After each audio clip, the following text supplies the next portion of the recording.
Die nasionale vervolgingsgesag laat vaar aanklagte teen 7 misdaadintelligensiebeamptes en Pretoria spog met 'n kleurvolle muurkunsroete.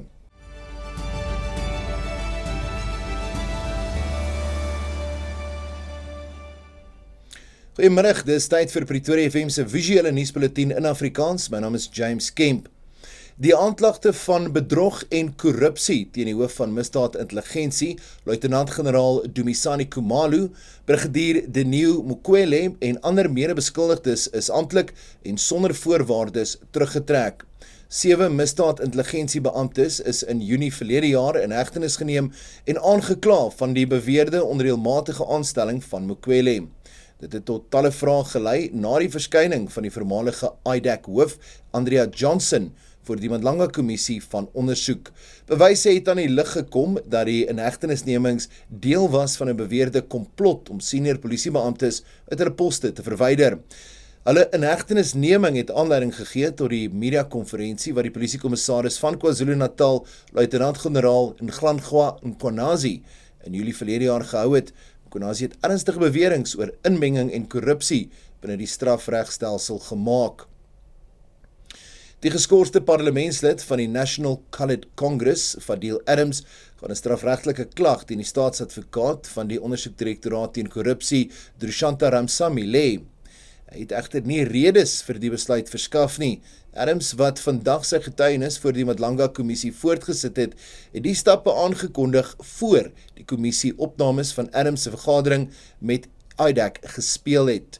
Adams het gevra dat die kommissie nie die opnames speel nie en het gesê dat hy 'n klag teen Ramsamy by die Regspraktisynsraad gaan lê. Absa Bank het die bewaring en administrasie van Afrika se grootste pensioenfonds, die Staatsdienspensioenfonds, oorgeneem. Die bank is nou die hoofbewaarder van die GEPF wat 3,5 biljoen rand se fondse bestuur. Die fonds het meer as 1,2 miljoen aktiewe lede en sowat 500 000 pensionarisse en begunstigdes. Absa sal onder meer toesig hou oor beleggingstransaksies, kontantbestuur, verslagdoening en ander administratiewe en bestuursfunksies. Die polisie verwag nog inhegtenisnemings nadat hulle tydens 'n intelligensiegedrewe operasie op 'n dwelmlaboratorium op 'n plaas in die Messina-omgewing in Limpopo toegeslaan het. Daar is op meer as 600 miljoen rand se dwelms en toerusting vir die vervaardiging van dwelms beslag gelê.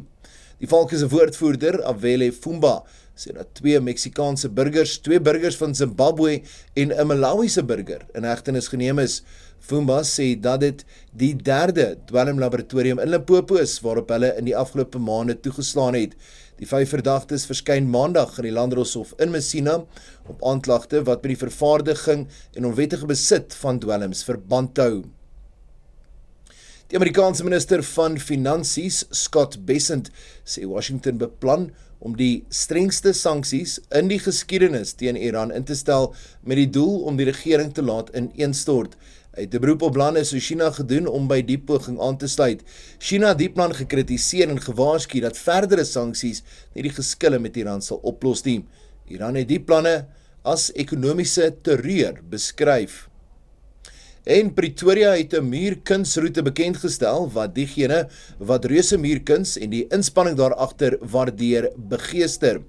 Discover Pretoria East het hande gevat met die muurverf kunstenaar Christopher McClemens en lei Pretoriaaners op 'n stadsavontuur in en om Pretoria Oos van Menlyn tot Moreletta Park.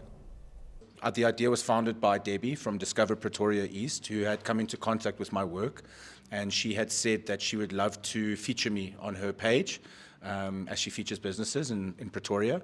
And she thought it would be a great idea to utilize my artworks in Pretoria as an art trail.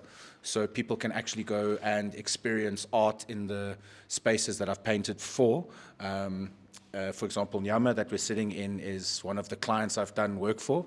And yeah, this is one of the murals that I've painted on the trail, and the artworks are located all around Pretoria. So that was her idea, to advertise my business, but also make it interactive for people to enjoy my artwork. You can go onto Discover Pretoria East page.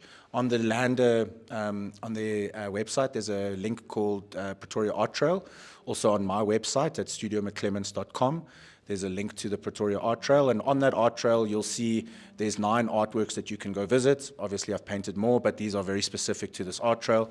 And yeah, that's where one can access the information, download a pamphlet, and enjoy a fun day out exploring the artworks. En op daardie kleurvolle noot mag blou vanaand en groen môre aand C4. My naam is James Kemp. Ek hoop jy het 'n lieflike naweek verder.